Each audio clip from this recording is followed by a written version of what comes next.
যে তাবলিগটা করছে, এই তাবলিগটা কিসের তাবলিগ আমার বুঝে আসে না। প্রথম দাওয়াতটাই দেওয়া হয় নামাজের, তাই না? নামাজ পড়ো। আমাদের একটা গান তৈরি করা ছিল, ওরা বলে দেখো শুধু নামাজ পড়ে কে, আর তোমরা বলো ওই নামাজি যাবে ওইলে। নামাজ যদি পড়েন আপনি, কিন্তু তাওহীদ না থেকে সালাত পড়ে লাভ হবে? আপনি যতই রাসূলের তরিকায় বিশুদ্ধভাবে সালাত আদায় করেন, তাওহীদ যদি না থাকলে ওই বিশুদ্ধভাবে সালাত পড়ে কোনো লাভ নাই। আগে তাওহীদ দরকার। আর যে সালাত পড়ছে এটা নবীর সালাত না, এই সালাত হলো জাল সালাত। তবলিগের যারা পৃষ্ঠপোষক যারা চালু করেছে, যাদের ইশারা ইঙ্গিত চালু হয়েছে, তাদের মধ্যে একজন আশরাফ আলী থানভী একটা ওযুর দোয়া মারি দিছে, কত চমৎকার। যে দোয়াটা পড়ছে মুরব্বী, এই দোয়াটাও জানে না, দোয়া তৈরি করেছে। হুজুরের সাহস কত! হুজুর দোয়া কি সারা দেশের মানুষ পড়ছে, বিসমিল্লাহির রহমানির রহিম, আল ইসলামু হাক্কুন ওয়াল কুফরু বাতিলুন, আল ঈমানু নূরুন ওয়াল কুফরু যুলমাতুন। দলিল আছে? কিয়ামত পর্যন্ত খোঁজেন, এর কোনো দলিল নাই। পড়ছে, দিব্যি মুখস্থ করাছে, পড়ছে। ছোট দোয়াতে সন্তুষ্ট না, যেহেতু আল্লাহ নবী অল্প একটু বলেছেন তো এটাতে সন্তুষ্ট না। 25 নম্বর হাদিস সহিহ তিরমিজি খুলুন, আল্লাহ রাসূল বলেছেন কি, বিসমিল্লাহ, আমি বিসমিল্লাহ পড়বো, এর বেশি পড়বো না, কিয়ামত পর্যন্ত পড়বো না এর বেশি। দলিল যতদিন না পাওয়া যাবে। তুমি অত বড় দোয়া তৈরি করলে কেন? দোয়া কি একটা তৈরি করেছে? কত দোয়া তৈরি করেছে জানেন? যত সেদিনে আকরামুজ্জামান সাহেব বলছিলেন যে যেগুলো নিয়াত তৈরি করেছে এগুলো করে তো মরে গেছে, আর যেগুলো তৈরি করেনি আল্লাহ বাঁচায় দিছে। এগুলো ও বেঁচে থাকলে আর তৈরি করতো। যেমন কোরআন পড়ার কোনো নিয়াত তৈরি করেনি এখন, ও বেঁচে থাকলে করতো। তাই আমরা আলহামদুলিল্লাহ বলতে পারি এগুলো তৈরি করার আগে মরে গেছে, তাই না? বাসে ওঠার নিয়াতটা তৈরি করেনি এখন, বিমানে ওঠার নিয়াত তৈরি করেনি, শুধু সালাত সংক্রান্ত নিয়াতগুলো তৈরি করেছে। তার আগেই যেহেতু মারা গেছে, এগুলো যে তৈরি করতে পারেনি, এজন্য শুকরিয়া আদায় করা দরকার না? আলহামদুলিল্লাহ। বিমানে ওঠার নিয়াত তৈরি করা লাগতো, ট্রাকে ওঠার নিয়াত তৈরি করতে, অফিসে যাওয়ার নিয়াত তৈরি করা লাগতো, আজান দেওয়ার নিয়াত তৈরি করা লাগতো। আজান দেওয়ার নিয়াত নাই, কিন্তু একামত দেওয়ারও নিয়াত নাই। এগুলো ছুটে গেছে, তাড়াতাড়ি করতে যায়, বেটা মরে গেছে। যদি বেঁচে থাকতো এগুলো করতে, কিন্তু যেমন জাল সাথে আসার কোনো নিয়াত পড়ে আসছে না তারা, আল্লাহ বাঁচায় দেয়নি আমাদেরকে। অনেক হয়েছে, খাওয়ার নিয়াত নাই আছে, পায়খানার নিয়াত নাই আছে, আমি এখন পায়খানা করবো এই কোনো নিয়াত আছে? তাই তো আল্লাহ তো বাঁচাই দিয়েছেন আমাদেরকে। আকরামুজ্জামান সাহেবের কথা মাঝে মাঝে উটকি বলে, খুব হাসি আসে। আল্লাহ বাঁচাই দিয়েছেন আমাদেরকে। বেতেরের আলাদা নিয়াত, তারাবির আলাদা নিয়াত, তাহাজ্জুদের আলাদা নিয়াত। কোথায় যাবে এই মুরব্বি? নিয়াত মুখস্থ করবে না, তাহাজ্জুদ পড়ে বলে তো দেয়। ভারী হয়ে গেছে ছেলেদের উপরে ভারী হয়ে গেছে। ওই নিয়াতটা মুখস্থ না করে একটা সূরা মুখস্থ করতে, দোয়া মুখস্থ করতে কতই না ভালো হতো। এটা হলো ইহুদি খ্রিস্টানদের চক্রান্ত। স্বাভাবিক বিষয় না এটা? ওরা যদি সালাতের মধ্যে ঢুকতেই না পারে, এগুলো তৈরি করেছে সব। কিভাবে চিন্তা করা যায়, ভাবা যায় যে এত দোয়া তৈরি করলো কি করে? রমজান মাসে একটা দোয়া পড়ে ইফতারের সময়, আল্লাহুম্মা সুমতু লাকা ওয়া তাওয়াক্কালতু আলা রিজকিকা ওয়া আফতারতু বিরহমাতিকা ইয়া আরহামার রাহিমিন। এটা গাঁজাখড়ি দোয়া। বাংলাদেশে সব হুজুর মোল্লা বলছে, কে হাদিস পড়ায়, কে তাফসির পড়ায়, ও পড়ছে এটা। বেটা তুমি আলেম মানুষ, একটু খুঁজে দেখো না, 75 বছর নাকি বুখারী পড়াচ্ছ, এই দোয়াটা আছে কিনা একটু তলিয়ে দেখলে না? হ্যাঁ, মানুষ সংবাদ দিলে তোমার বউ মারা গেছে, তুমি বিশ্বাস করে নিলে? বাড়িতে যায় খোঁজ নেওয়ার দরকার, আসলে বউ মরেছে কিনা। সংবাদ দিয়েছে মরে গেছে, এই নিয়ে কান্নাকাটি করছে, গায়েবানা জানাজা পড়ে শেষ। পরে ঠিকই স্ত্রী উপস্থিত, কি বাবা তুমি এখানে? বেড়াতে আসছি, তো তুমি নাকি মারা গেছো? তোমার তো গায়েবানা জানাজা করে দিয়েছে, এটা তদন্ত করবে না? আপনি কি বলবেন? 75 বছর যাবত বুখারী পড়তেছে, তুমি যে দোয়াটা পড়তেছে একটু তলায় দেখলেন দোয়াটা আছে কিনা হাদিসে, একটু উল্টা পাল্টা দেখো, কি বলবেন তাকে? বলছে আসসালাতু খায়রুম মিনান নাওম, এইগুলো শিখাচ্ছে। তখন কি বলে জবাবে? সদ্দাক্তা অবারাতা। তৈরি করেছে আর এক দোয়া তৈরি করেছে। কোন দলিল নাই পৃথিবীতে আসসালাতু খায়রুম মিনান নাওম বললে সদ্দাক্তা অবারাতা বলতে হবে, জবাবে কোনো দলিল নাই, বরং ওইটাই বলতে হবে, আসসালাতু খায়রুন মিনান নাওমি বলতে হবে। কিন্তু তৈরি করে দিয়েছে একটা, মারি দিল একটা, এইভাবে তৈরি করেছে। আজানের দুয়ার মধ্যে তৈরি করেছে ওয়াদ-দারাজাতা রাফিআ ওয়ারযুকনা শাফাআতা ইয়াউমাল কিয়ামা। পেট ভরেনি বেটা, তুমি দেখোনি হাদিসটা 614 নম্বর হাদিস সহিহ বুখারীর মধ্যে এসেছে। আল্লাহর নবী বলছেন আজানের দুয়া পড়ে, দরুদ পড়ে যদি কেউ দুয়া পড়ে, আল্লাহ রাসূল সাল্লাল্লাহু আলাইহি ওয়াসাল্লাম বলছেন কি দোয়াটা? আল্লাহুম্মা রাব্বা হাযিহি দাওয়াতি তাম্মা ওয়াস সালাতিল কায়িমা আতি মুহাম্মাদিন ওয়াসিলাতা ওয়াল ফাযিলা ওয়া বাসহু মাকামা মাহমুদান আল্লাযী ওয়া'তা। এই দোয়াটুকু পড়লে আল্লাহ রাসূল বলেন হাল্লাত লাহু শাফাআতি, আমার সুপারিশ করা তার জন্য ওয়াজিব হয়ে যায়। এই হাদিসটা তোমার চোখে পড়েনি? সব হাদিস গ্রন্থে এসেছে। তুমি দুয়ার মধ্যে যোগ করলে কেন? ওয়াদ-দারাজাতা রাফিআ ওয়ারযুকনা শাফাআতা ইয়াউমাল কিয়ামা, কেন যোগ করলে? কোনো দলিল নাই। শেষে বলছে কি ইন্নাকা লা তুখলিফুল মিয়াদ, এর দলিল আছে, বাইহাকির মধ্যে আসছে। ইমাম বাইহাকি নিজে এটাকে প্রত্যাখ্যান করেছেন, এই সনদ ঠিক না, ওটা বাদ। মুহাদ্দিস নিজে বর্ণনা করে বলছেন হাদিস ঠিক না। ডাক্তার ওষুধ দেওয়ার সময় যদি বলে যে খেলে কিন্তু মরে যাবেন, খাবে বলেন তো দেখি? বুঝেননি কথা? ডাক্তার ওষুধ দেওয়ার সময় বলে দিলে কি খেলে কিন্তু মরে যায়, এটা খায়ও না। মুহাদ্দিসগণ ওই কাজ করেছে, হাদিস বর্ণনা করে বলে দিয়েছে হাদিসটা কিন্তু জাল। হাদিসটা কি? জাল। মানা যাবে তাহলে? এটা বলি কি লাভ হলে মুহাদ্দিসের? আপনি একটা না, যতগুলো দোয়া এইভাবে তৈরি করেছে, কোরআন তেলাওয়াতের পরে হুজুর মারি দিচ্ছে সাদাকাল্লাহুল আযীম। মানে যেগুলো বলছি এগুলো কিন্তু ভার সহ্য করা খুব কঠিন। মুরব্বীরাও খেপে, যুবকরাও খেপে, সামাজিক ব্যক্তিরা খুব খেপে যায়। কি দরকার ছিল এগুলো? যেগুলো আমরা করি ওইগুলোর বিরুদ্ধে বলছে। কোন দিকে যাব? দাওয়াত দিতে যাবো কোন দিকে? আল্লাহর নবী মুহাম্মদ সাল্লাল্লাহু আলাইহি ওয়াসাল্লাম দোয়া শিক্ষা দিচ্ছিলেন বারা ইবনে আযিবকে। শুনেন হাদিসটা তাহলে। 176 পৃষ্ঠার হাদিস, তিরমিজির মধ্যে আসছে, দ্বিতীয় খণ্ডের মধ্যে। বারা ইবনে আযিবকে বলছেন যে আমানতু বিনাবিয়িকা আল্লাযী আরসালতা, তুমি বলো যে আমি ঈমান আনলাম আপনার নবীর প্রতি যাকে আপনি পাঠিয়েছেন। তো বারা ইবনে আযিব রাসূলের একটু সম্মান বাড়ানোর জন্য এটা মাত বলি করে বলেছে আমানতু বি রাসূলিকা আল্লাযী আরসালতা। কি যোগ করেছে? কি যোগ করেছে? আপনারা বলেন না নবীর জায়গায় কি রাসূল বলছিলেন, আল্লাহ রাসূল নাবিয়িকা, উনি বলছেন কি রাসূলিকা। এটা মর্যাদা বাড়াইছে। রাসূল বড় না নবী বড়? রাসূল বড়। প্রত্যেক রাসূলই কিন্তু নবী, প্রত্যেক নবী কি রাসূল না? রাসূল বড়। বারা ইবনে আযিব বলছে রাসূল এর সঙ্গে একটু বাড়াই দি। বারা ইবনে আযিব বলছেন যাহা বলেছে আমানতু বি রাসূলিকা আল্লাযী আরসালতা বলা মাত্র ফাতান আলা সাদরি বিয়াদিহি, আল্লাহর নবী তার হাত দিয়ে মারলেন আমার বুকে আর ঘষে মেরে বলছে বলো বিনাবিয়িকা। ওটা তো আমার শিখানো না, কার শিখানো? আল্লাহর শিখানো। রাসূলের মর্যাদা বেশি হলো এখানে যোগ করা যাবে না। আমাকে আল্লাহ এইভাবেই শিক্ষা দিয়েছে, তোমাকে এইভাবেই পড়তে হবে। এক নবীর জায়গায় রাসূল যোগ করে যদি এত বড় ঘুষি খায় তাহলে এই হুজুরদের কি অবস্থা হবে চিন্তা করেন। এর টুটি থাকবে কারো? এই যুগ যদি উমরের যুগ হতো তাহলে এই সমস্ত আলেম ওলামার একদিনও ভাত হতো না, সবগুলোকে ধরে একবার জেলখানায় পুড়ে দিত। এত দোয়া তৈরি করেছিস কেন বল? সাহস কোথায়? কত সাহস! আর যে দাওয়াতটা প্রচার করছে এই দাওয়াতটা কি দাওয়াত? কোটির কমে কোনো ফজিলত নাই।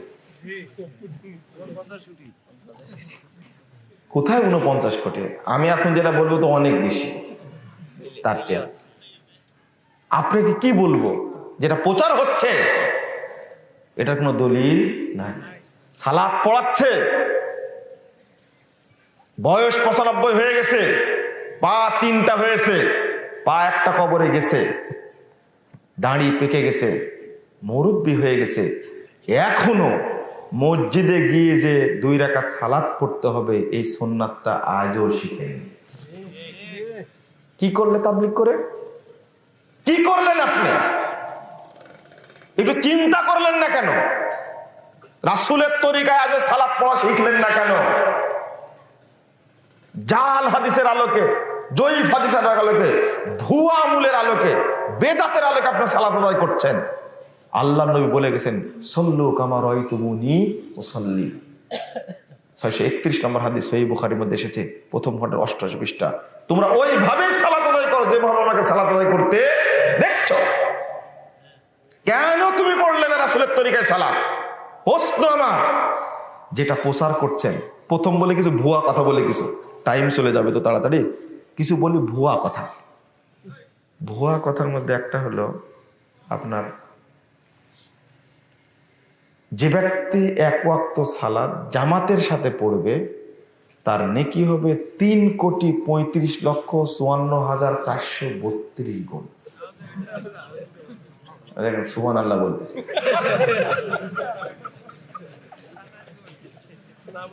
বুঝছেন? এত ফজিলত সুবহানাল্লাহ বলবে না? চিন্তা করেছেন, তাহলে জামাতের সাথে 1 ওয়াক্ত নামাজ পড়ে তার নেকি হলো 3,35,54,432 গুণ। মানে সবগুলো কিন্তু 32 গুণ। চিন্তা করেন কত। আপনি একটু ভাবেন তো দেখি, দলিল আছে? কোন দলিল?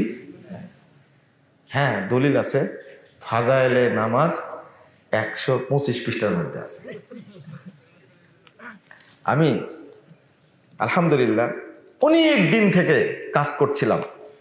এই তাবলীগের স্বরূপ এই বইটা কয়েকদিন আগে বের হয়েছে আলহামদুলিল্লাহ। অনেকদিন থেকে দোয়া চাচ্ছিলাম মানুষের কাছে, যেটা তাড়াতাড়ি বের করতে পারি। দেখছে পড়তে গিয়ে, আপনারা তো পড়েননি, আর তো মুখস্থ থাকবে না আপনাদের, কিন্তু মুখস্থ থাকবে না, অনেকবার পড়লে মুখস্থ থাকবে। ফাজাইলে জিকির, ফাজাইলে দরুদ, ফাজাইলে হজ, ফাজাইলে নামাজ, সব পাঠ পড়ে কোনগুলো জাল আর কোনগুলো জয়ীফ, কোনগুলো মিথ্যা কথা, সবগুলো আলাদা করে পাশাপাশি আবার সহিগুলো উল্লেখ করে দিয়েছি আলহামদুলিল্লাহ, মানুষ যেন হকটা বুঝতে পারে। এখন সহজ করে দিয়েছে, মানে পৃষ্ঠা নাম্বার দেখবেন আর ফাজাইল আমল একটা কিনবেন, কিনে মুরব্বীকে বলবেন দেখো তো আছে কিনা, এটা দলিলটা কোথায়। কেন এই সমস্ত পাক্কা মিথ্যা কথা, পাক্কা কোটি কোটি ফজিলত যোগ করা হয়েছে?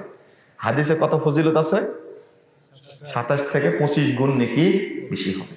এটা তো হাদিস। আল্লাহ নবী মুহাম্মদ সাল্লাল্লাহু আলাইহি ওয়াসাল্লাম বলেছেন, কিন্তু এরা এই বেটারা মানে কোটির কমে কোনো ফজিলত তৈরি করেন। বলছে, বলেন সবাই সুবহানাল্লাহ। একবার সুবহানাল্লাহ বললে 49 কোটি নেকি হয়। কোন দলিল আছে? দেখেন, কোনো দলিল নাই, কিন্তু কোটি বানায় দিছে। হাদিস কোনটা এসেছে? হাদিস কিন্তু উল্টা। মুহাম্মদ সাল্লাল্লাহু আলাইহি ওয়াসাল্লাম বলছেন, 556 নম্বর হাদিস সহিহ মুসলিম এসেছে 118 পৃষ্ঠায়। আল্লাহ রাসূল বলছেন, যে ব্যক্তি সুবহানাল্লাহ বলবে আল্লাহ এত খুশি হন, সুবহানাল্লাহ বললে এত খুশি হন। এটা সহিহ মুসলিমের হাদিস। 7টি আসমানে যত জায়গা আছে, 7টি জমিনে যত জায়গা আছে, সমস্ত জায়গা নেকিতে পূর্ণ হয়ে যায়।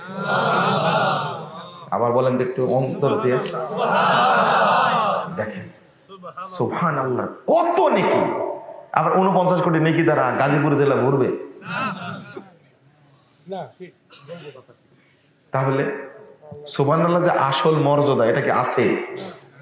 গোষ্ঠী শেষ করে গেছে বাস্তবতা যেটা।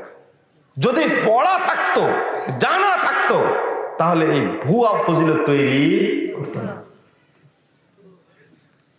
আর একটা প্রচার করছে, যে ব্যক্তি 1 ওয়াক্ত সালাত কাজা করবে, যদি পড়েও নাই 2,88,00,000 বছর তাকে জাহান্নামে থাকতে হবে। মানে কোটির কমে নাই, এখানে কোটি। 2,88,00,000 বছর জাহান্নামে থাকতে হবে। ফাজাইলে নামাজ 116 পৃষ্ঠার মধ্যে উল্লেখ করেছে। তো দলিল, এটা আমার সাথের ঘটনা, সামনের ঘটনা, রাজশাহী সাহেববাজার মসজিদে। আমি বলছে দলিল, তো বলছে এটাকে দলিল মনে হয় না। তো বলছে এটা তো ফাজাইলে আমল, বলছে এটাই দলিল।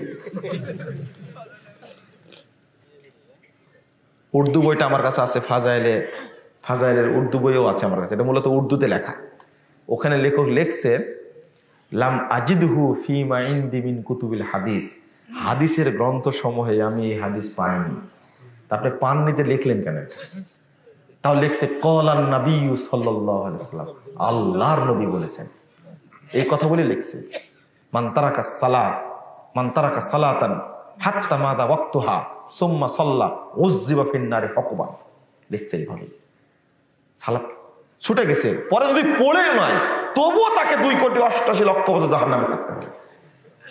এক ভ্যান চালক আমাকে বলছে, বলেন তো কি করব, আমরা ভ্যান চালাই, সালাত পড়তে পারিনি, মসজিদে ঢুকেছি আসরের টাইমে, জহরও পড়েছি আসরও পড়েছি, একটু দেরি হয়েছে, মসজিদ থেকে বের হয়েছি, কাকরাইলের মুরব্বি ধরেছে, এই আসর পড়তে এত দেরি লাগে?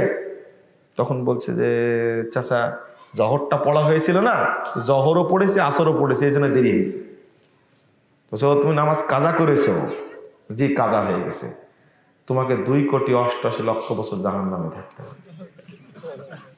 চাচা পড়লাম যে আমি, পড়লেও তোমাকে 2,88,00,000 থাকতে হবে জাহান্নামে। ভ্যান চালক মাথায় হাত দিয়ে আফসোস করে বলছে যে নামাজ না পড়াই ভালো ছিল। এটা কি বাস্তবতা না বলেন তো দেখি? ভ্যান চালায়, হয়তো সে, তাকে ধন্যবাদ দেওয়ার কথা ছিল, বাবু তুই নামাজটা পড়িস, তাও আজকে পড়েছিস দেরিতে, কালকে একটু তাড়াতাড়ি পড়ে নিস, একটু উপদেশ দেওয়ার দরকার ছিল। মুরব্বী তো, কাকরাইল মুরব্বী তো, প্রতিবন্ধী তো, মানে একবারে মারিয়ে দিছে, একবারে কঠিন জিনিস মারিয়ে দিছে, ফতো মারিয়ে দিছে 2,88,00,000। এখানকার কথা আপনি চিন্তা করেন, 2,88,00,000 বছর জাহান্নামে থাকতে হবে। আপনি ভাবেন, একটু চিন্তা করে, যে কথার কোনো দলিল নাই, সম্পূর্ণ গাঁজা করে একটা কথা, এটাই প্রচার করছে। আপনাদের তো জানা আছে এই কথাটা, তাই না? সারা দেশে প্রচার। কেন এটা সারা দেশে প্রচার? অথচ হাদিসে যেটা আসছে, এবার হাদিস থেকে দলিল নেবেন কি করে? আপনি হাদিস থেকে দলিল নেবেন কি করে?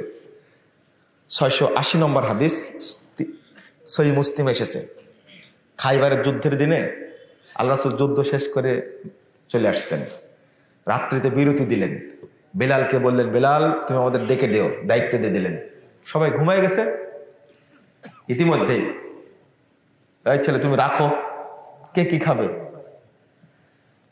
একটু ওইদিকে নিয়ে যাও, খাওয়াও। কি যেন বলছেন, ও বেলালকে বলছেন বেলাল তুমি আমাদের ডেকে দিও। তো বেলাল রাদিয়াল্লাহু আনহু সালাত পড়তে পড়তে ঘুমায় গেছে। হাদিসে শব্দ আসছে কি জানেন? হাত্তা যরাবাতহুমুশ শামস, সূর্য উঠে, সূর্যের এমন তাপ বেড়ে গেছে, আল্লাহর নবীর পিঠে তাপ লেগে আল্লাহ রাসূল জেগে পেয়েছে। কয়টা বেজেছিল তাহলে? অন্তত 10টা, 10:30, 11টা। এই টাইমে উঠে আল্লাহ রাসূল বলছে বেলাল কি ঘটনা? ঘটনা কি? আপনাকে যিনি ঘুমিয়ে দিয়েছেন আমাকে ঘুমাই দিয়েছে, কিছু করার না, উঠো এখান থেকে, এখানে শয়তান বাসা বেঁধেছে। চলে গেছেন। আল্লাহর নবী বলছেন সাথে আছেন, যে দূরে গিয়ে সালাত আদায় করলেন, আজান দিলেন, ইকামত দিয়ে সালাত পড়লেন। এবার একটু হিসাব করেন আপনি, আল্লাহর নবী সহ এই সাহাবীরা কত বছর জাহান্নামে থাকবে? এই ফতোয়া দেওয়া যাবে? আল্লাহ মানুষের উপরে কত দয়া করেছেন, রহম করেছেন। 596-97 নম্বর হাদিসটা খুলুন, সহিহ বুখারীর মধ্যে এসেছে। মুহাম্মদুর রাসূলুল্লাহ সাল্লাল্লাহু আলাইহি ওয়াসাল্লাম বলছেন মান নামা ওয়া নাসিয়া, কেউ যদি সালাত ভুলে যায় অথবা ঘুমিয়ে থাকে, ফালিয়ুসাল্লিহা ইযা যাকারাহা ফাইন্নাহা কাফারাতুহা, কেউ যদি সালাত ভুলে যায়, ঘুমিয়ে যায়, সে যেন যখন স্মরণ হবে ঘুম থেকে উঠবে তখনই যেন পড়ে নেয়, এটাই হলো তার কাফারা। আলহামদুলিল্লাহ পড়তে হবে এখানে। আল্লাহ দয়া করেননি এটা? আচ্ছা এটা কোনো কাফারা হলো? এটা কোনো জরিমানা হলো? আমার দায়িত্বটা আমি পালন করলাম, আল্লাহ কত দয়া করে বলছেন এটাই হলো কাফারা। আলহামদুলিল্লাহ। যদি বলতো এক ওয়াক্ত সালাত কাজা হয়েছে যেহেতু 10,000 টাকা জরিমানা, এটা হলো কাফারা, তা কি বলেছেন? যদি বলতেন এক ওয়াক্ত যেহেতু কাজা হয়েছে তুমি 10টা সিয়াম পালন করো, তাহলে বুঝতেন কাফারা কাকে বলে। বুঝেননি কথা? এটা না কাফারা, কিন্তু পড়ে নিয়াটাকেই বলছে কি ফাইন্নাহা কাফারাতুহা, এটাই হলো কাফারা। আল্লাহ রহম করেছেন বান্দার উপরে। আর কাকরাইলের মুরব্বী ঠাসা ফতোয়া মারে দিয়েছে 2,88,00,000 বছর। কাকে আপনি দাওয়াত দিবেন, কাকে আপনি বলবেন? এগুলো বলুন সব ভুয়া।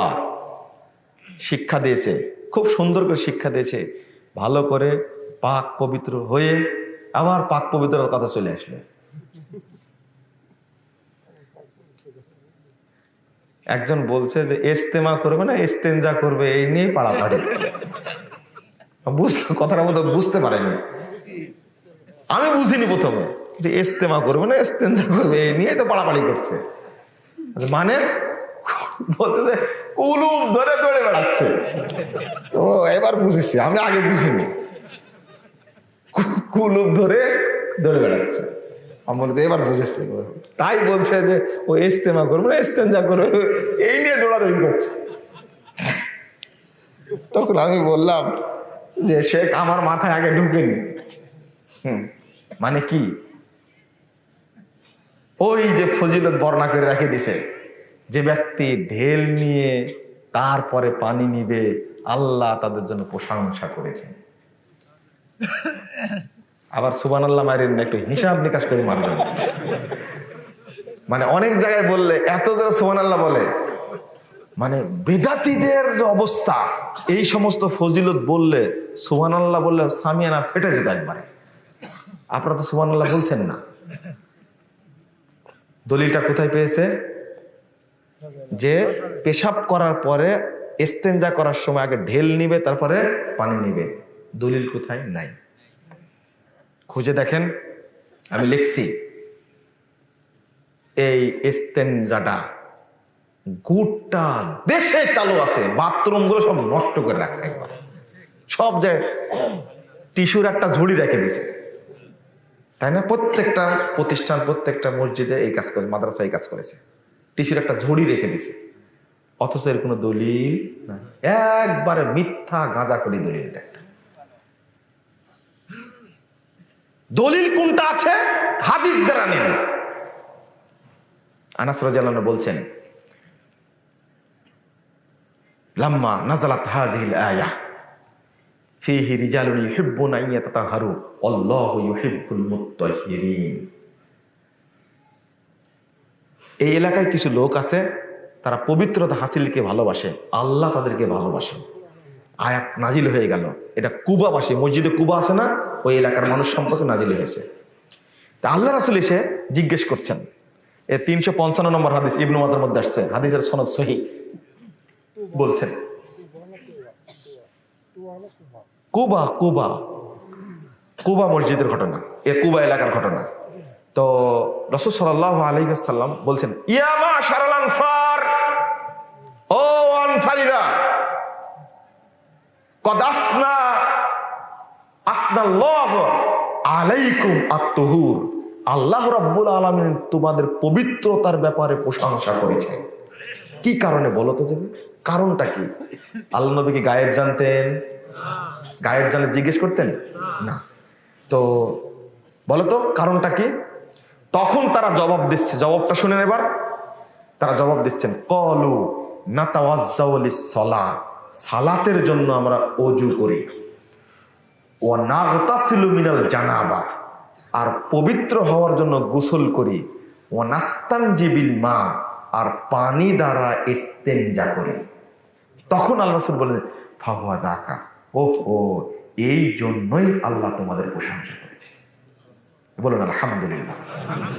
ফাআলাইকুমুহু, তোমরা এইভাবেই পবিত্রতা হাসিল করবে। এখানে ঢেল কই, টিস্যু কই, নাসানাসি, 40 কদম।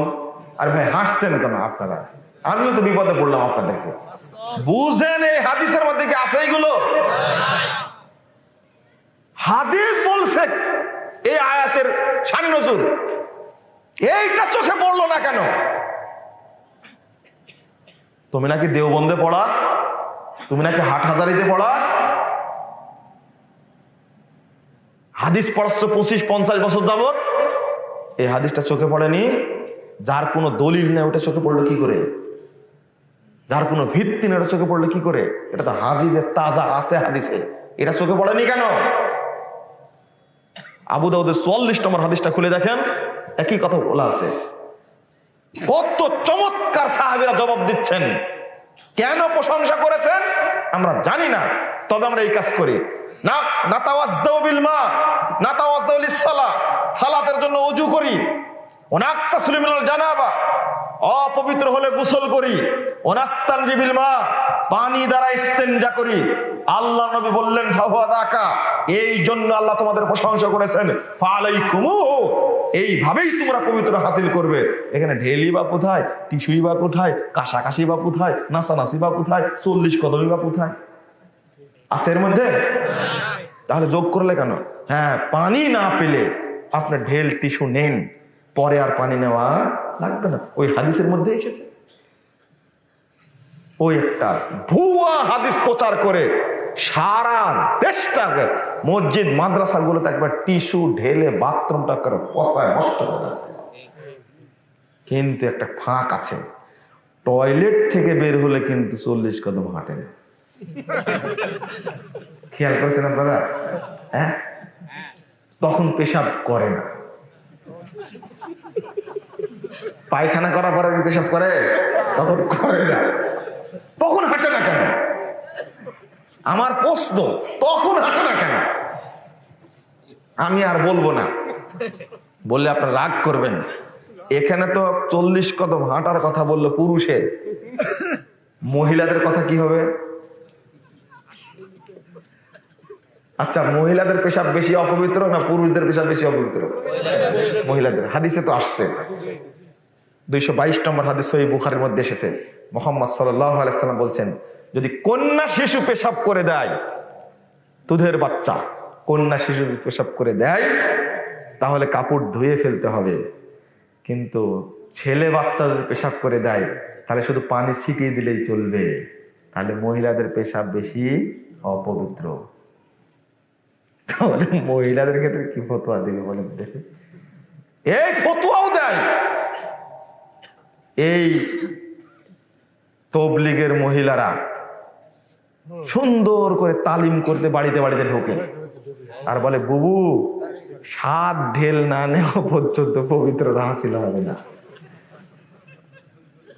খবরদার, এই সমস্ত তবলিগি মহিলাদেরকে বাড়িতে ঢুকতে দিবেন না। যারা তালিমি বৈঠক করতে আসে এরা হলো মূর্খ, এরা বেদাত শিক্ষা দেওয়ার জন্য আসে। আপনার বাড়িতে যেন ঢুকতে না পারে। বাড়িটাকে, হ্যাঁ, আপনার স্ত্রীকে বলবেন, হাদিস লেখা আছে, বই লেখা আছে, দলিল ভিত্তিক বইগুলো আছে, সেইগুলো দেখে তুমি সালাত শিখো, সালাতের প্রশিক্ষণ নাও, সালাতের প্রচার করো। আপনার স্ত্রী যদি শিক্ষিতা হয়, তাহলে তাকে বলেন আশেপাশের মহিলাদেরকে তুমি ডেকে তালিম দিও, কোনো আপত্তি নাই। সব গাট্টির মধ্যে শুধু ফাজাইলে আমুল আছে, কোরআন নাই।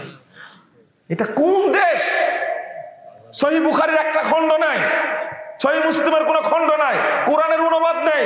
হুজুর ফতোয়া দিয়ে দিয়েছে আগে যে এই বাংলা কোরআন পড়লে, বাংলা হাদিস পড়লে আপনারা পথভ্রষ্ট হয়ে যাবেন।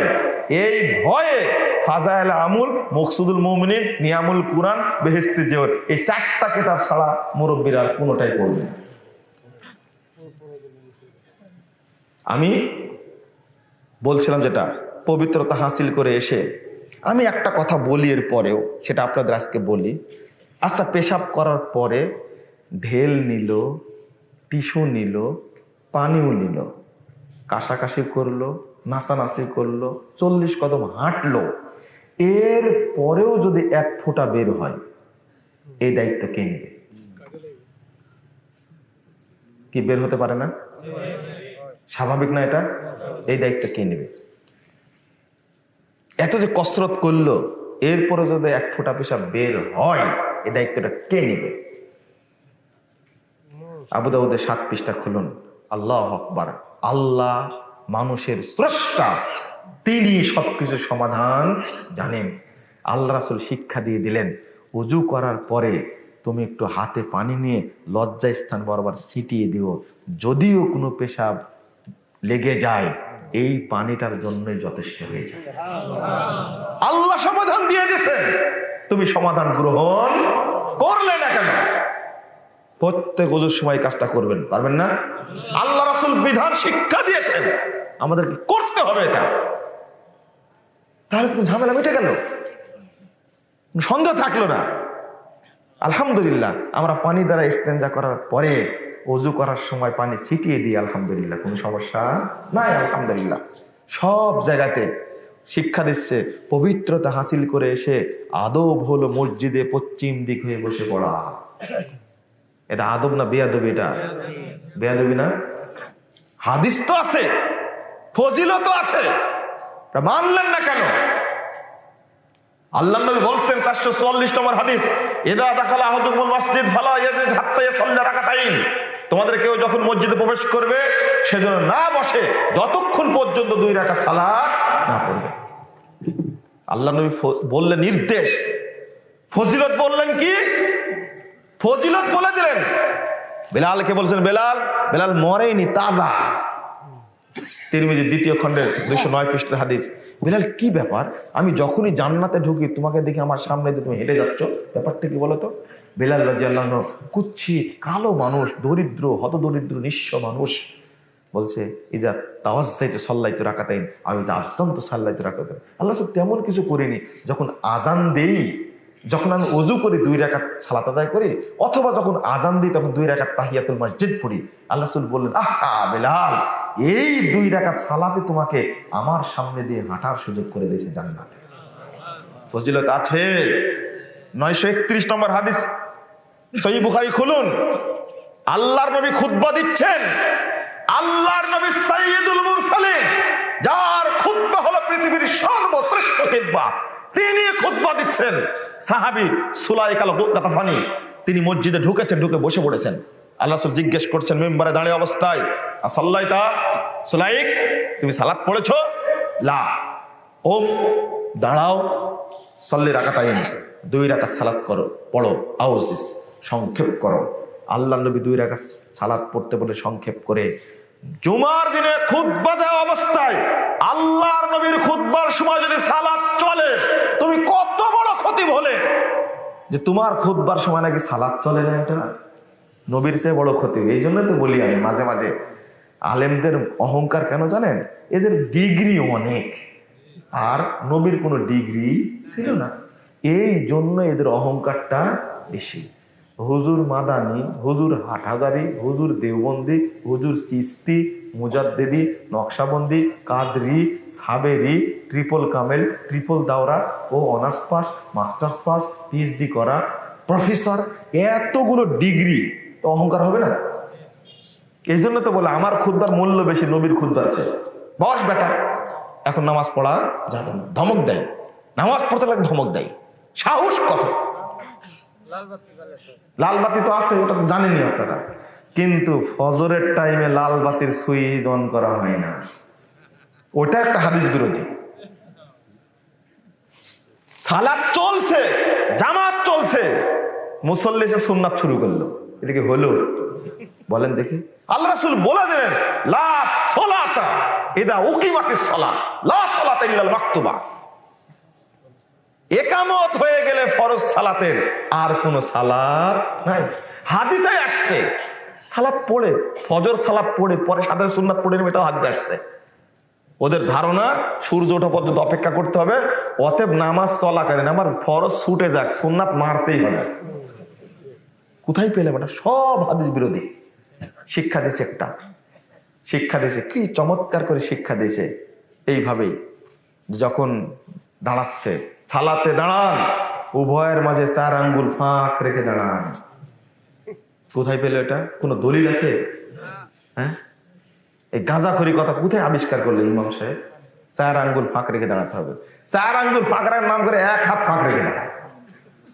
অথচ হাদিসগুলো আসছে যেটা, কোথায় কোথায় পেল কথাটা? হাদিসগুলো পড়লো না, দেখলো না। মুহাম্মদ রাসূলুল্লাহ সাল্লাল্লাহু আলাইহি ওয়াসাল্লাম বললেন, লা তাযারু ফুরুজাতিল শাইতান, আবু দাউদের 97 পৃষ্ঠায় এসেছে যে তোমরা শয়তানের জন্য ফাঁক রেখো না। মান আসালা সাফফান আসালাহুল্লাহ ওমান কাতা সাফফান কাতাহুল্লাহ, যে ব্যক্তি কাতারের সাথে মিলিয়ে দাঁড়ালো সে আল্লাহর রহমতের নিকটবর্তী হয়ে গেল। আর যে ব্যক্তি বিচ্ছিন্ন হয়ে দাঁড়ালো সে ব্যক্তি আল্লাহ থেকে বিচ্ছিন্ন হয়ে গেল, আল্লাহ তাকে বিচ্ছিন্ন করে দিলেন, স্পষ্ট বলে দিলেন। 5797 নম্বর হাদিস তাবরানী আওসাতের মধ্যে এসেছে, আল্লাহ ফজিলত বলছেন, মান সাদ্দা ফুরজাতান ফি সাফফিন, কেউ যদি কাতারের মধ্যে ফাঁক বন্ধ করে কাঁধে কাঁধ পায়ে পা মিলিয়ে দাঁড়ায়, ফাঁক বন্ধ করে, রাফাহুল্লাহু লাহু দারাজা, আল্লাহ তার সম্মানকে বৃদ্ধি করে দিবেন। ওয়াবানাল্লাহু লাহু বাইতান ফিল জান্নাহ, এবং আল্লাহ তার জন্য জান্নাতে একটি ঘর তৈরি করবেন। ফজিলত আছে বেটা, মানো না কেন? ফজিলত তো আছে। খুতবা দিয়ে বেরিয়ে আসছি, দুর্ভাগ্য কি আর বলবো, ধরছে আমাকে এক মুসল্লি, ধরে বলছে এতই বদের বদ, হাদিস মানবে না, তাই বলছে যে আপনি যখন দাঁড়াইছিলেন আপনার দুই পায়ের মাঝে ফাঁক ছিল না, এখানে শয়তান দাঁড়ায় না। বুঝেননি কথা? কি জবাব দিবে বলেন তো দেখি, সহ্য হয় এটা? আল্লাহ নবী বলছেন উভয়ের পায়ের মাঝখানে ফাঁকে শয়তান দাঁড়ায় থাকে, আমি দেখতে পাই। আল্লাহ শুধু বলেননি তোমাদের দুই পায়ের মাঝখানে শয়তান দাঁড়ায় থাকে, দুইজনের পায়ের মাঝখানে শয়তান দাঁড়ায় থাকে। ও বদমাশ জিজ্ঞেস করছে আমাকে, আপনার দুই পায়ের মাঝে ফাঁকে গেলে শয়তান দাঁড়ায় না? আমি বলে তুমি সুন্নাত মানবে না, এই জন্য আমার মনে পড়ে গেছে তখন আবু তাহের বর্ধমানের কথা, ওকে জবাব না দেওয়া পর্যন্ত থাকতে পারলাম না। আমি বললাম শয়তান তো বোকা না যে আদম সন্তানের ছোট বাবুর নিচে দাঁড়ায় থাকবে। কি উত্তর দেবো বলেন দেখি? দেখো তুমি সুন্নাত মানবে না, তাই শয়তানি যুক্তি নিয়ে আসছো কেন? সুন্নাত পেয়েছো তুমি আমল করো, হাদিস পেয়েছে আমল করো, হাদিস পাওয়ার পরে আমল করো, তোমার ওর ওয়াজিব হয়ে গেছে। তুমি পারো না সেটা আলাদা বিষয়, স্বীকার করো না। তুই শয়তানি উল্টা ফেরওয়ানি আবু জেহেল মার্কা যুক্তি মারবে কেন তুমি? আলেমগণটা আসলে আগের আলেমগণের বুদ্ধি ছিল আলাদা, দলিল না দিয়ে যুক্তি মেরে গোষ্ঠী সাফ করে দিয়েছে। আব্দুর রউফ সাহেব একজন, আল্লাহ তাদেরকে জান্নাতুল ফেরদাউস দান করুন, যখন চারিদিকে পাটকেল পড়ে ছিলেন না আব্দুর রউফ খুলনাকে, কি সাহসী মুনাজির ছিলেন। এখন তো 2-4 জন লোক পায়, বেদাতিরা তো আসার সাহস পায় না। তখন কে ছিল? টুমটুমকে একা একাই ঘুরতেন, সাহস কত, দলিল সহ কথা বলতেন, এক একটা কথা যেন মনে কয়েক হাজার টন ওজনের মতো মারতেন তো মারতেন। গল্প শুনেছি আব্বার কাছে যে রাত্রে বক্তব্য দিয়েছেন, সকালবেলা বাড়ি ঘেরাও করেছে হুজুরেরা, এসপি সাহেবকে নিয়ে পুলিশ দ্বারা বাড়ি ঘেরাও করেছে। বাড়ির মধ্যে ঢুকে কি ব্যাপার আপনারা এসেছেন? আপনারা নাকি আল্লাহকে মানেন না। আল্লাহকে আমি মানি না, আমি তো কালকে আল্লাহর উপরে তো বক্তব্য দিয়েছি। এটাই তো প্যাঁচ লাগছে। কি প্যাঁচ লাগছে? এই বলেন হুজুরেরা বলেন কি জন্য আল্লাহকে মানে না? তো উনি বলেছেন যে আল্লাহ আরশে থাকে, সব জায়গায় থাকে না। আমাদের আকীদা হলো আল্লাহ সব জায়গায় থাকে। যে এসপি সাহেবকে বলছে যে এসপি সাহেব, উনি বললেন আল্লাহ সব জায়গায় থাকেন। হুজুর বসে আছে একটা মোড়াতে, মোড়া বুঝেন? আব্দুর রউফ সাহেব বলছেন যে আপনার মোড়ার নিচে যে ফাঁকা আছে এই জায়গায় কি আল্লাহ আছে? বুঝেননি কথা? বলেন ওই জায়গায় কি আল্লাহ আছে? যেহেতু সব জায়গায় থাকে আল্লাহ, কথা বলেন না। কথা বলেন না কেন? আপনি বললেন সব জায়গায় আল্লাহ আছে, তো ওখানেও কি আছে? এটা কি বলতে পারবেন? কথা বলে না। তখন আপনি নাকি বলেছেন আল্লাহ নিরাকার না, আল্লাহর আকার আছে। হ্যাঁ আল্লাহর আকার আছে। এসপি সাহেব বলছে আমরা তো জানি আল্লাহ নিরাকার, আর হুজুরেরা বলছে আল্লাহ নিরাকার। আব্দুর রউফ সাহেব বলছে কি আল্লাহ কি নিরাকার? হ্যাঁ নিরাকারই তো, আপনি আকার আছে কথা বলছেন কেন? তখন আব্দুর রউফ সাহেব বলছেন যে আচ্ছা, আবু হানিফা রহিমাহুল্লাহ তিনি আল্লাহকে 99 বার স্বপ্নকে দেখেছিলেন, এই কথা কি ঠিক? আপনারা কি বুঝেছেন প্যাচটা? দো হাল সে খালি নেই, একটা ধরে ঠিক বলে আর একটা বিঠিক হবে। যদি আল্লাহ নিরাকার হন দেখলেন কি করে? আর যদি 99 বার স্বপ্নে দেখে তাহলে আকার আছে, তাহলে নিরাকারের কথা মিথ্যা। হুজুর কথা বলে না।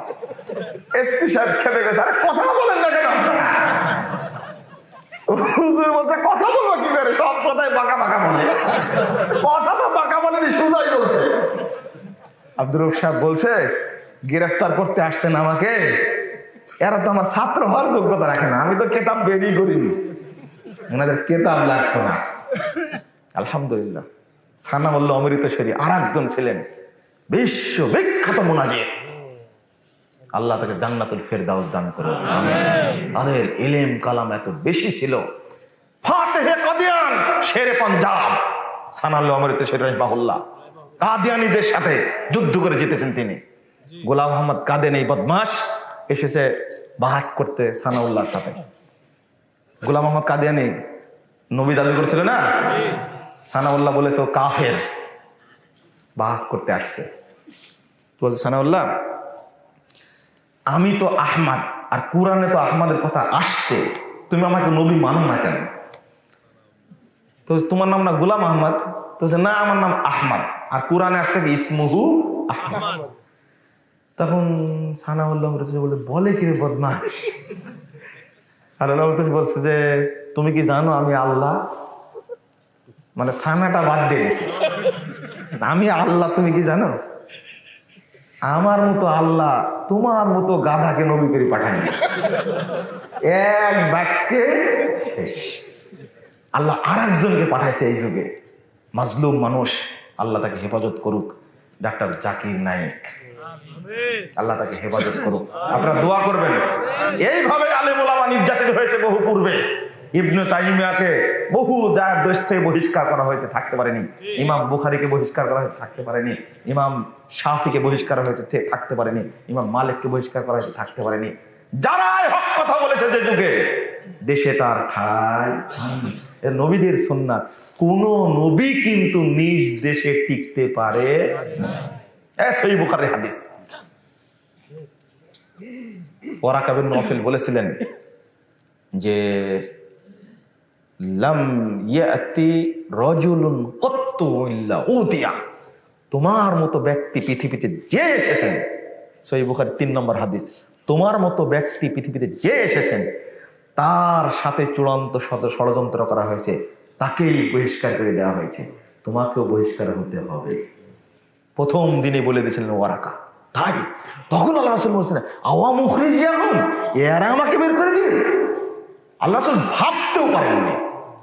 ওয়ারাকা কত জ্ঞানী মানুষ ছিলেন, জানতেন কেউ টিকেনি, তুমি যেটা নিয়ে এসেছো কেউ টিকেনি, বিদায় করে দিবে। আসলে আলেমদের অবস্থান হয়েছে হয় ভিন দেশে, না হলে দ্বীপান্তরে, না হলে কারাগারে। আজকে জাকির নায়েকের সবকিছু থাকার পরেও মিসকিনের মতো মালয়েশিয়ায় অবস্থান করছে। গত 3-4 দিন আগে আমার এক পরিচিত ফ্রেন্ড গেছিলেন, দেখলাম আমার কাছে ছবি পাঠাইছেন। এত সরল সোজা মানুষ, যেই যায় তার সাথে দুইটা বসে কথা বলেন। দেখলাম ছবি তুলেছে একসঙ্গে, আমার কথা বলেছেন, সালাম দিয়েছেন, আলহামদুলিল্লাহ, শুনে খুব ভালো লাগলো। মিসকিন, পরিবার আছে, সম্পদ আছে, সবকিছু আছে, কিন্তু নিজ দেশে টিকতে পারেন। মালয়েশিয়াতে আছে, আল্লাহ তাকে হেফাজত করুন। কাঠমোল্লারা দুনিয়ায় সুখ ভোগ করছে, পরকালে ওদের জন্য জাহান্নাম রেডি আছে। দুনিয়ায় সুখ ভোগ করার কোনো লাভ নাই।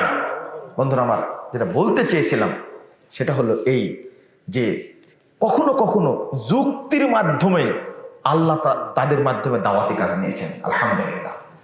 তো আমি আর কথা বাড়াবো না আপনাদের, এইভাবে যদি বলতে থাকি তো তাহলে আরো কয়েক ঘন্টা বলা যাবে, একটার পরে ইনশাল্লাহ, কোনো সমস্যা নাই। শুধু এটা, এগুলো বললো সব ভুয়া, জাল হাদিসের মধ্যে ঢুকিনি। কিন্তু এখন আমি যদি জালগুলো বলতে লাগি, যেমন একটা উদাহরণ না দিলে নাই।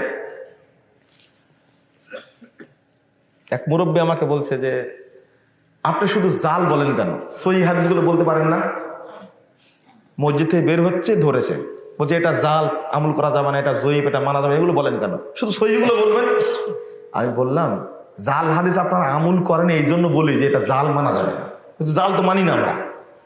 আমি বলছি যে লা ইলাহা ইল্লাল্লাহু ওয়াহদাহু লা শারীকা লাহু আহাদান সামাদান লাম ইয়ালিদ ওয়া লাম ইউলাদ ওয়া লাম ইয়াকুল লাহু কুফুয়ান আহাদ। বলেন তো কত নেকি হয়? 20 লাখ। তা আমি বললাম জানেন কি হাদিসটা জাল? জাল হাদিস এটা? 50 বছর যাবত আমল করছি আমি এটা। হাদিস তো জাল। 50 কেন, 50,000 বছর আমল করেন, হাদিস জাল। তো মুরব্বী এই জন্যই বলি হাদিস জাল মানা যাবে না। এর মধ্যে আবুল অরকা নামে একজন মিথ্যুক রাবী আছে, এই হাদিস মানা যাবে না। সহিটা মানেন, সহি কোনটা বলো? তিরমিজির 2য় খন্ডে 181 পৃষ্ঠার হাদিস। আপনার বাজারে যান না, হাদিসটা আমল করেন। লা ইলাহা ইল্লাল্লাহু ওয়াহদাহু লা শারীকা লাহু লাহুল মুলকু ওয়া লাহুল হামদু ইহয়ি ওয়া ইউমীতু বিয়াদিহিল খায়রু ওয়া হুয়া আলা কুল্লি শাইইন কাদির। বাজারে ঢোকার সময় কেউ যদি এই দোয়া পড়ে ঢোকে, এত ফজিলত, আল্লাহ রাসূল বলছেন 10 লক্ষ পাপ আল্লাহ ক্ষমা করে দিবেন, 10 লক্ষ নেকি তার আমলনামায় লিখবেন, 10 লক্ষ মর্যাদা বৃদ্ধি করে দিবেন, তার জন্য জান্নাতে আল্লাহ একটা ঘর তৈরি করবেন। এটা মানেন? তখন মুরব্বী মেনে নিল, আলহামদুলিল্লাহ। কিন্তু কোন মুরব্বী আছে এতই কড়ার করা, মানতেই চাইবে না। কাকরালি মুরব্বী, ওই যে বলে প্রতিবন্ধী হয়ে গেছে, খুব কঠিন মানসিক প্রতিবন্ধী, শারীরিক না কিন্তু মানসিক প্রতিবন্ধী।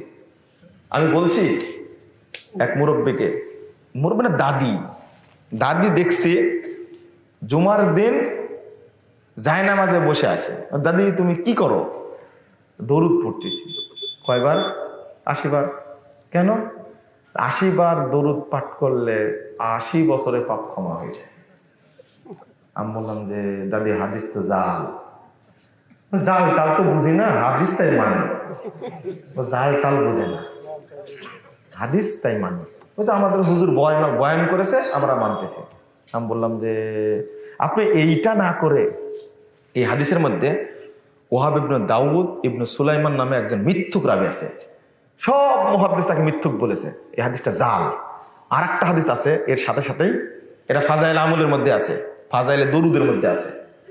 আর একটা হাদিস আসছে, যে ব্যক্তি একবার দরুদ পড়বে, একবার, তার 80 বছরে পাপ ক্ষমা হবে। সুবহানাল্লাহ বলা যাবে না এখানে, জাল হাদিস এগুলো। আমি বললাম এটা তো 80 বছরে পাপ ক্ষমা হলো, যে জান্নাতের ফয়সালা হয় সেটা করা যায় না? তো বলে সেটাও তো করা যায়, তো ওইটা করেন। তখন বলছেন যে বাবা এই সময় তো গুজামিল বুঝি না, 80 বছরে পাপ ক্ষমা হয়ে যাবে এটাই যথেষ্ট, মানে জাল হাদিস ছাড়বে না।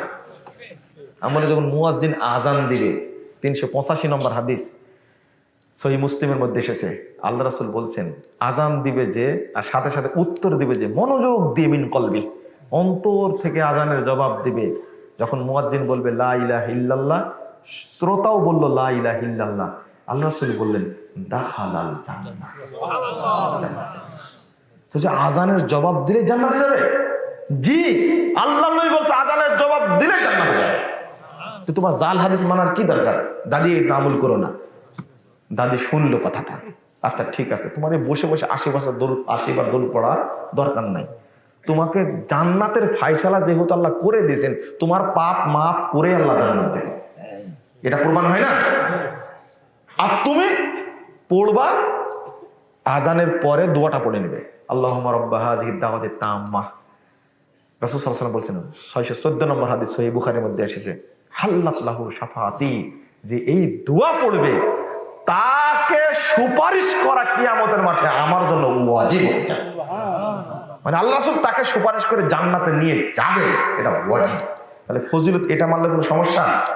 খামাখা জাল হাদিস মানছে, বসে বসে দরুদ পড়ছে 80 বার। হ্যাঁ, দরুদ পড়ার আলাদা ফজিলত আছে, যে কোনো সময় দরুদ পড়তে থাকবেন আপনারা, সাল্লাল্লাহু আলাইহি ওয়াসাল্লাম পড়বেন, আল্লাহুম্মা সাল্লি আলা মুহাম্মাদ ওয়া আলা আলি মুহাম্মাদ কামা সাল্লাইতা আলা ইব্রাহিম ওয়া আলা আলি ইব্রাহিম ইন্নাকা হামিদুম মাজিদ। আপনি যত ইচ্ছা তত দরুদ পড়বেন, দরুদ পড়া নিষেধ না, পড়বেন, কিন্তু 80 বছরে পাপ ক্ষমা হবে এই নিয়তে পড়ার দরকার নেই। কিন্তু জাল হাদিসের প্রভাবটা এত বেশি, মুরব্বীরা মানতেই চায় না। শেষ কথা, এক মুরব্বী, জাল হাদিস তো অনেক আছে, বের করেছি অনেকগুলো, আপনারা পড়ে নেবেন, বইটা নিয়ে যাবেন আপনারা। এক মুরব্বী দেখছি ওযুর পরে পড়ছে ইন্না আনজালনাহু ফি লাইলাতুল কদর ওয়া মা আদরাকা মা লাইলাতুল কদর। আমি বলছি মুরব্বীটা কি পড়েন? ওযুর পরের দোয়া। ওযুর পরের দোয়া? এটা আমাকে উল্টা ধমক দিচ্ছে, আপনি জানেন না ওযুর পরে কেউ যদি সূরা কদর একবার পড়ে কিয়ামতের মাঠে সিদ্দিকদের সাথে থাকবে, 2 বার পড়লে শহীদদের সাথে থাকবে, 3 বার পড়লে নবীদের সাথে থাকবে। সুবহানাল্লাহ, আজীব একটা ব্যাপার। মুরব্বী এটাও জানে। আমি বললাম চাচা হাদিস তো জাল। তোমরা জাল মানে? আপনাকে জাল হাদিস খুঁজে কে বের করতে বলেছে? উল্টা ধমক একটা, আপনাকে জাল হাদিস খুঁজে কে বের করতে বলেছে? আমি বললাম যে আমি তো বের করিনি, মুহাদ্দিসগণ আগে থেকে জাল বলে গেছে। মুরব্বী এবার ঠান্ডা মাথায় বলছে জাল হোক হাদিস তো। কি বুঝাবেন তাকে বলেন দেখি? এই হলো তাবলীগের কার্যক্রম। আমি বললাম যে চাচা আমি একটা হাদিস বলি, বলছে আপনার হাদিস শুনবো না। আমার হাদিস না রে বাবা, নবীর হাদিস এটা। বলেন। আল্লাহ রাসূলের ওই হাদিসটা শুনাই দিয়েছি আমি। সহিহ মুসলিম প্রথম খণ্ডের 122 পৃষ্ঠার মধ্যে হাদিস বর্ণিত হয়েছে। রাসূল সাল্লাল্লাহু আলাইহি ওয়াসাল্লাম বলছেন, কেউ যদি সুন্দর করে ওযু করে বলে আশহাদু আল্লা ইলাহা ইল্লাল্লাহু ওয়াহদাহু লা শারীকা লাহু ওয়া আশহাদু আন্না মুহাম্মাদান আবদুহু ওয়া রাসূলুহু, এই দোয়াটি কেউ যদি পড়ে ফুতিহাত লাহু আবওয়াবুল জান্নাতি সামানিয়া, তার জন্য জান্নাতের 8টি দরজা খুলে দেওয়া। ইয়াদখুলু মিন আইহাশা, যে দিক দিয়ে ইচ্ছা সেই দিক দিয়ে জান্নাতে প্রবেশ করবে। মুরব্বি এতক্ষণ শোনার পরে বলছে কি জানেন, ওইটাও তো কাকরাইলে বলে, মানে ওইটা ছাড়বে না মুরব্বি, এটা ছাড়বে না। এত বড় সুন্দর ফজিলত শোনালাম, আসলে হেদায়েত আল্লাহ না দিলে কি হবে? আবু তালেব হেদায়েত পায়নি নবীর মুখ থেকে শোনার পরেও, আবু জাহাল হেদায়েত পায় নবীর মুখ থেকে শোনার পরেও। এই জন্য মুরব্বীদের কপাল মন্দ, আলেমদের কপাল মন্দ, এরা সংশোধন হতে জানে না। মুরব্বীর গোলামি আলাদা। মুরব্বী আপনার ক্ষতি করতে আসেনি, উপকার করতে এসেছি। বয়স 95 হয়েছে তো কি হয়েছে? আপনার বয়স 150 বছর হোক, তাতে কি হয়েছে? ভুল প্রমাণ হয়েছে, আমি বর্জন করলাম। যদি এটা করতে পারেন, আপনি সঠিকটা গ্রহণ করতে পারেন, আল্লাহ বলে দিচ্ছেন সূরা ফুরকান ৭০ নম্বর আয়াত, আল্লাহ বলেছেন ইল্লামান তাবা ওয়া আমানা ওয়া আমিলা আমালান সালিহা ফাউলাইকা ইউবাদদিলুল্লাহু সাইয়্যাতিহিম হাসানাত। যারা তওবা করবে, ঈমান আনবে, আমলে সালেহ করবে, বিশুদ্ধ দলিল ভিত্তিক আমল করবে, আল্লাহ রাব্বুল আলামিন তাদের সমস্ত পাপকে নেকিতে পরিবর্তন করে দেন।